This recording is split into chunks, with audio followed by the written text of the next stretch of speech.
What's up, guys? Welcome to your 5th Android tutorial for the new Boson.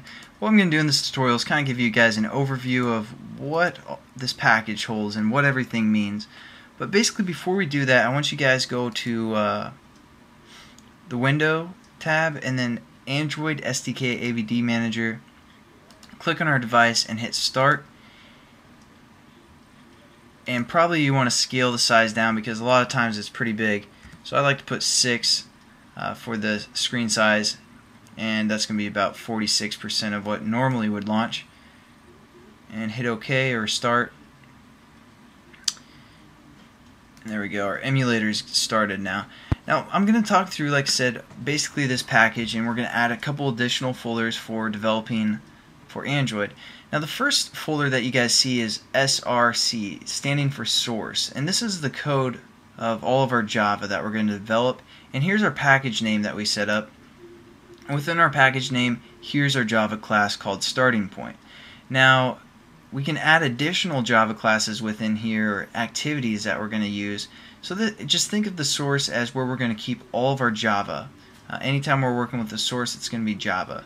Now the Gen folder, again, you see our package name within there, and within there we have a Java, again, a code called R. And this is basically our resources. We aren't going to do anything with this ever because basically it generates itself automatically. If you open that up, it kind of shows some resources that set up. It's kind of a reference point, and it's nice that Android will basically generate that for us. So make sure you never mess around with that one. And then the Android 2.2, this is where all the magic is. This is where the power is for the most part. This is our platform. Again, you guys can see the jar. There's an Android jar in there, and basically this holds a ton of different projects or packages. I'm sorry, a ton of different packages, and within those packages they have classes, and within those classes they have methods. So we can use some methods from this package, these packages as well.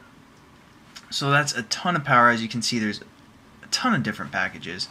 I know I said a ton like a ton of times, but yeah, there's a lot in there.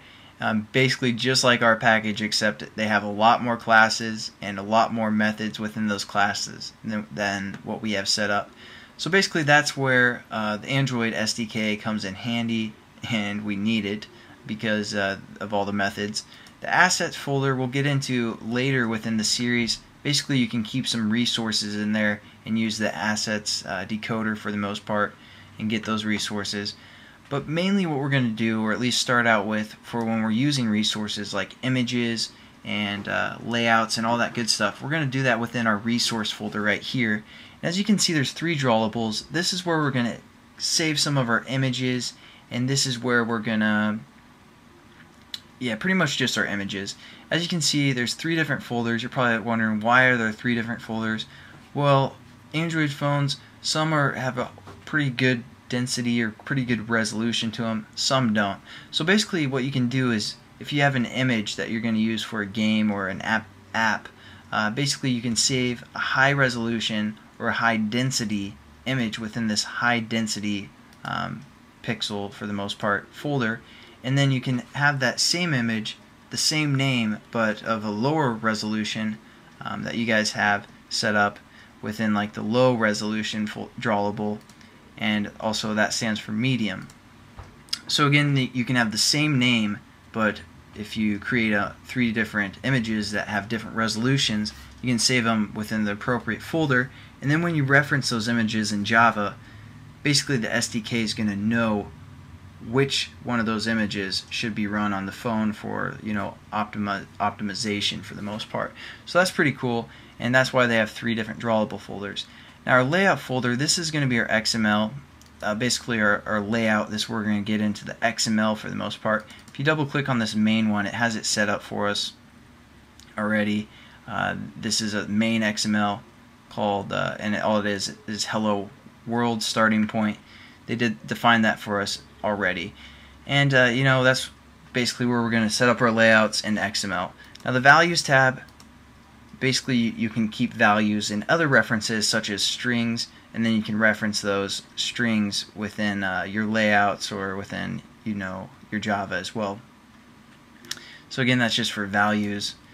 What we're gonna do quickly, I'm gonna add 2 new folders. We're gonna go right click on a resource folder right there and go new folder, and we're gonna type this or spell this folder RAW for RAR, our RAR folder, and we're also gonna select this package, make sure it's in the right place, and make sure it's the resources, and all lowercase RAR, hit finish, and this is where we're going to save some sounds for our application. So that's going to be useful. We're also going to create one new folder, and we're going to call this one layout -land. Hit OK. Basically, that is going to be for when our phone is tilted on its side. If we want to have an alternative layout, we can put that there. We'll get into that later, but I just wanted you guys to have those folders set up. Now, the last thing that we're going to define, or I'm going to kind of describe for the most part, is the Android manifest. This is where everything for the most part comes together. If you guys click on it and go down here on the right side, you can go into the actual XML code. It's a little bit easier for me to explain.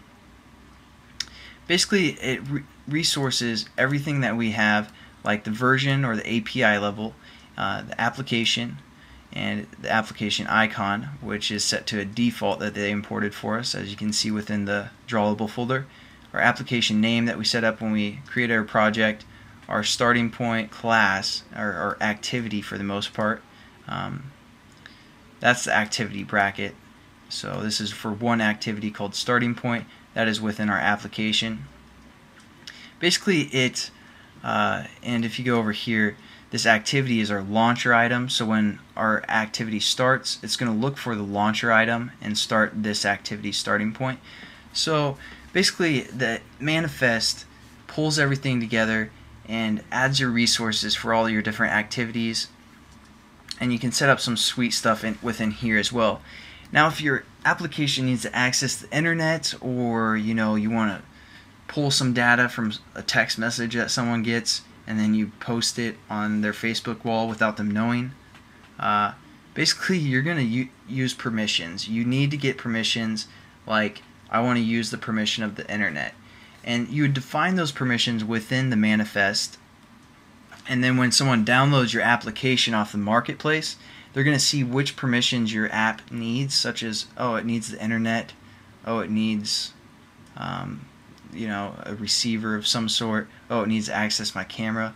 What is this application doing? Basically, they're going to see that, and then if they want to download it, they can, but that's basically the only place that they're going to see what permissions we're going to use. We're going to do that within the XML, or within the manifest. So basically, that's kind of an overview.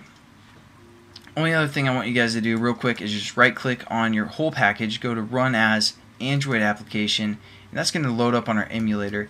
Again, what's going to happen, I'm just going to briefly talk through everything that's happening.